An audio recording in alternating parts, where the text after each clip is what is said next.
Nós aprendemos com a carta aos Hebreus a viver pela fé. Hebreus capítulo 11, versículo de número 1, a fé é o firme fundamento. Mas no versículo de número 3, pela fé nós cremos que Deus criou o universo. Mas no versículo de número 6, sem fé é impossível agradar a Deus. Mas no versículo de número 13, pela fé alguns morreram. Mas no capítulo 10 aos Hebreus, versículo 22, pela fé nós temos acesso ao Pai. Mas em 2 Coríntios capítulo 5, verso 7, nós em Feira de Santana não andamos por vista, nós andamos por fé. E por quê? Romanos 1,17, o justo viverá pela fé.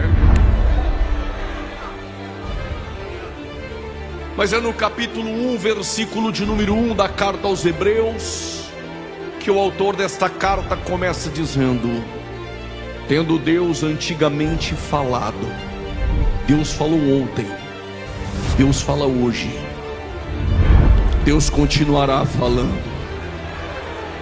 Qual é o problema? É os ouvidos sensíveis a entender e compreender a multiforme maneira de Deus falar. Em Apocalipse capítulo 1, versos 10, quando ele quer colocar um obreiro ou dirigente de pé, ele fala com voz de muitas águas e voz de trombeta. Mas quando ele quer chacoalhar a vida de um obreiro, Apocalipse 14, 2, a voz é de trovão. Mas quando ele quer chacoalhar uma cidade como Feira de Santana, Amós capítulo 1, versículo 3, bramiu o Senhor como leão, quem resistirá? Mas às vezes a voz não é de trovão, nem de trombeta, nem de muitas águas e nem voz de leão. 1 Reis 19, 14, a voz suave diz: o que fazes aqui, Elias?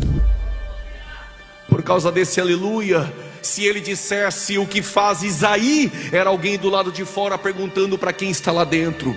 Mas quando ele diz o que fazes aqui, é que antes dos seus conflitos internos, antes de querer desistir do ministério e da chamada, antes de entrar na caverna, ele já estava dentro dela para lhe dizer essa noite: eu tenho muito a realizar e fazer na tua vida do lado de fora. Deus não precisa de muito para reunir o teu povo. Zacarias capítulo 10, versículo 8, se tiver na carne vai dar glória, se tiver no espírito então fale em língua. Só se tiver no osso para não dar glória. Ele não precisa de muito de voz grossa de pregador, ele não precisa de muita verborragia para impressionar homens. Zacarias 10, versículo 8, assoviou o Senhor e ajuntou o teu povo. Um assovio de Deus, ele reúne o teu povo para o adorar.